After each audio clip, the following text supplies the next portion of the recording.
Best charged with dangerous driving. EU election observer mission notes issues in GECOM electoral process. In the region, Jamaica braces for coronavirus. And internationally, deadly tornado rips through Tennessee. Greetings and welcome to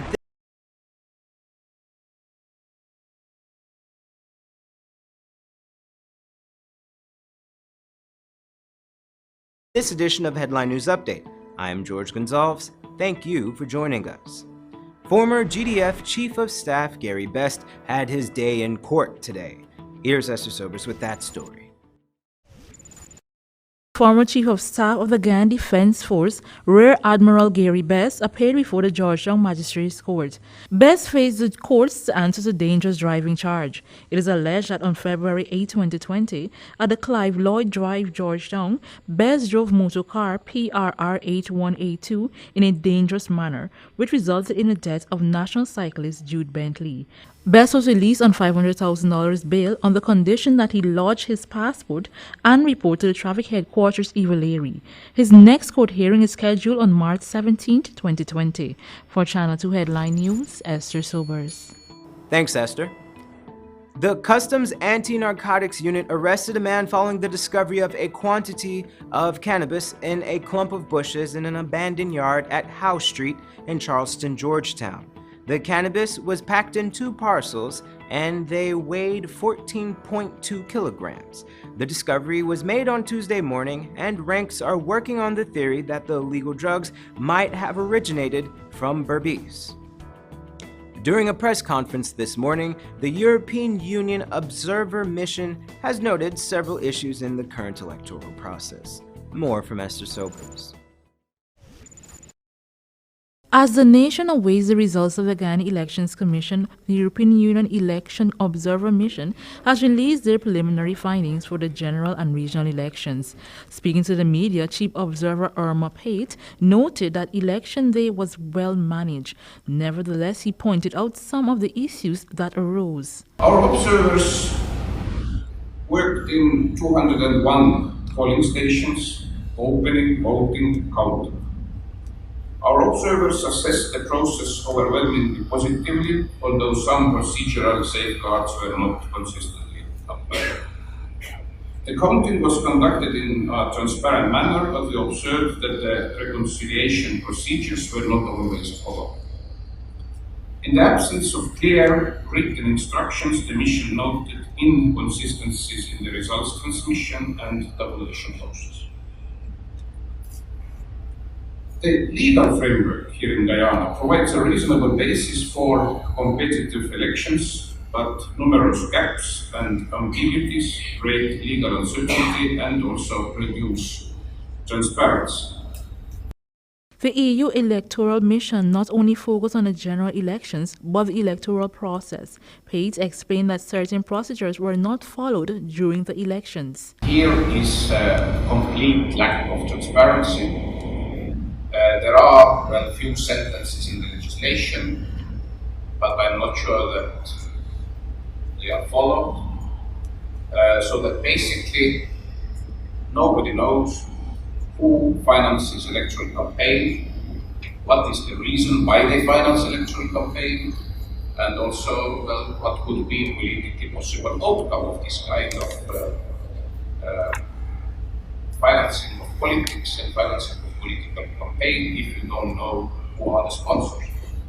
So that in this regard, this is certainly the area which we see should be developed, so that there will be much more transparency, there will be also much more clear positions in your legislation, who can sponsor the parties, should there be certain limits, should there be transparency that also voters know who financially is behind the campaign, and so on and so on. So that this is, as I said, all what concerns the political finance and campaign finance is still the biggest issue.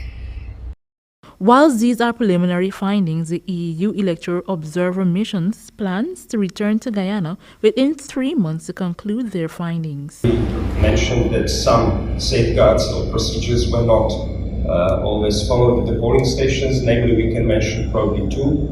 One of them was the systematic checking for ink of voters before when they enter the polling stations. And the second mostly reported one was the inconsistency in verifying whether the voters who voted on election day were actually not included in the voter list for the advance voting on 21st February. Election observation is an essential component of the European Union's activity to promote democratic, human rights and the rule of law worldwide. Election observation can contribute to the strengthening democratic institutions, building public confidence in electoral processes, and help deter fraud, intimidation, and violence. For Channel 2 Headline News, Esther Sobers. Thanks, Esther. Don't go away. After the break, we have your regional and international news.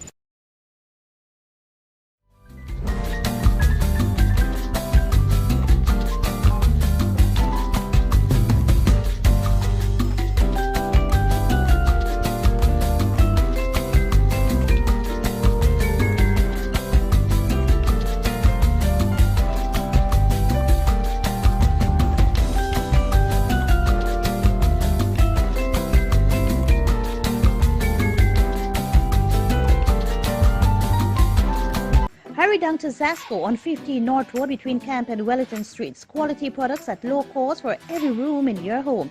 65 and 55 inches high-end 4K smart TVs. Samsung French door fridges. Black & Decker appliances, queen and king size Canadian-made mattresses. German-made pressure pots in 5 to 9 liters. 12-piece pot sets, knife sets, cutlery sets and pans, commercial fans. Samsung smart stoves. Canadian-made 3-piece recliner sofa sets. Air fryers and Hamilton Beach hot and cold water dispenser. For that reliable, prudent and courteous traveling experience, your choice is G3 Cabs, located at 228-229 Aubrey Barker Road and Beverly Close, South Renfrew Gardens. Traveling comfort and safety with our deluxe fleet of new vehicles and neatly trimmed drivers serving our customers around Georgetown.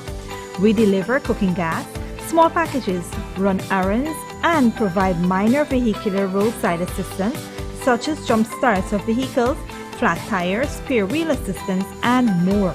Contact us on 218-4982 or 218-4500. G3 Cabs. You can count on us.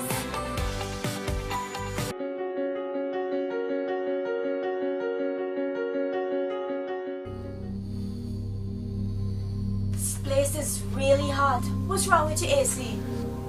It's not working. Well, we wouldn't be able to continue this meeting anymore because this place is extremely hot. Wait, please don't go. Here's a company you can call to get your AC fixed. Action Cool. Honey, what's dinner? I had a hard day.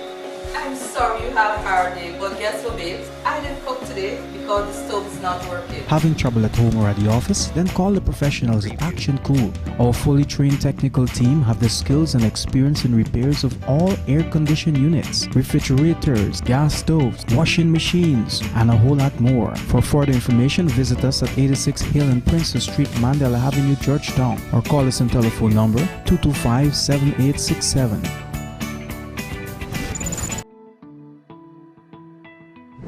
Welcome back. Now we take a look at news from the region.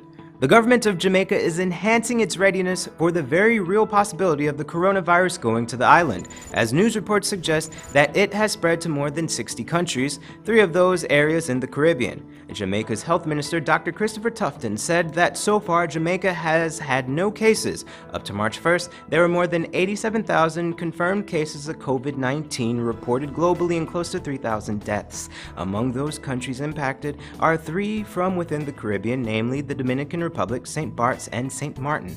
The 2 confirmed COVID-19 patients in St. Martin are showing no symptoms of the virus. Despite their current condition, the patients continue to remain in medical isolation on the French side of the island.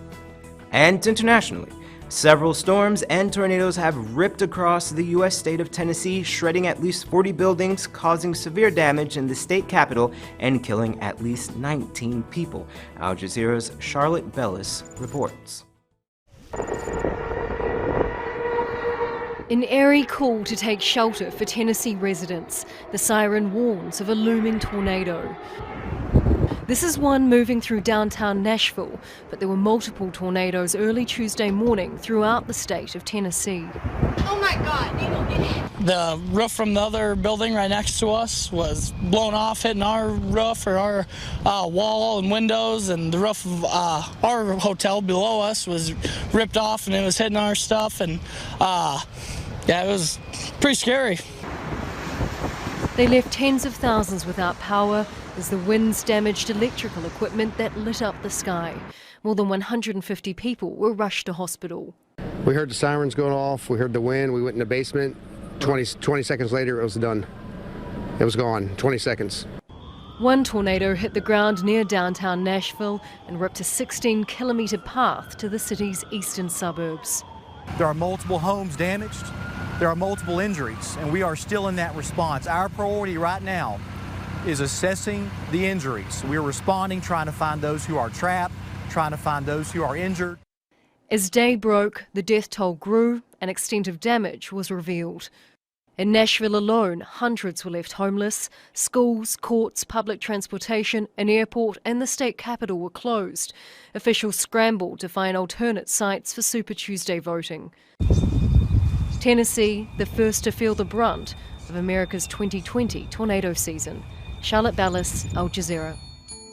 And finally, Myanmar's government soldiers are in Rakhine State again, more than 2.5 years after a military offensive killed thousands of Rohingya and drove out more than 700,000 others. Al Jazeera's Florence Liu reports.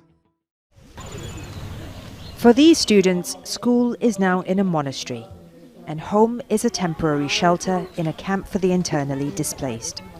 They had to leave their village when fighting between the Myanmar military and the Arakan army, an ethnic armed group that erupted in January last year, got too close. There was an airstrike. They fired onto our village. Our homes were burned. Artillery shells hit our houses. Many have been here for at least 7 months and escaped with little more than the clothes on their backs. Soldiers entered our village, and we didn't want to run into them, so we ran away. We were scared. They haven't been able to return to their farms, their shops, and are dependent on aid. The UN says there are near-daily reports of civilians being killed or injured, and child casualties are on the rise. Last month, more than a dozen students were injured when an artillery shell hit their school. Landmines also pose a threat, according to a recent Landmine Monitor report by the International Campaign to Ban Landmines. The government says it's doing all it can to protect civilians. We don't know where the fighting is going to happen. We won't know ahead of the fighting. We're trying to do as much as we can. We give support to the people, they get compensation from the federal government, and the injured are treated for free at our hospitals. The Arakan army says it's fighting for greater autonomy on behalf of the Rakhine, a mainly Buddhist ethnic group who make up the majority here. The state is one of the poorest in Myanmar, and there's growing resentment towards the government. We win landslides in the Rakhine area, but we cannot enjoy power sharing, resource sharing. Most intellectuals are not satisfied with this condition. But for the youth, they became radicalized. The conflict has disrupted aid services. The UN Office for the Coordination of Humanitarian Affairs says transportation routes used to distribute food have been affected, and many aid organizations have reported greater difficulties in reaching more rural areas. An internet shutdown has made it more difficult to get information on civilian casualties and living conditions in the camps. Rakhine State is also where the Myanmar military launched a violent crackdown against the mainly Muslim Rohingya minority more than 2 years ago. Myanmar, which denies committing genocide, has been ordered by the International Court of Justice to prevent further killings of the Rohingya. But as the conflict continues, civilians, whether Rakhine or Rohingya, are being caught in the middle. Florence Louis, Al Jazeera, Butidong Township, Rakhine State, Myanmar. Here is your 3-day weather forecast.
That's all for this edition of Headline News Update. Tune in Thursday for another episode. Be sure to subscribe, like, and follow us on Facebook and YouTube, or visit our website at headlinenewsguyana.com for more news. Until then, take care.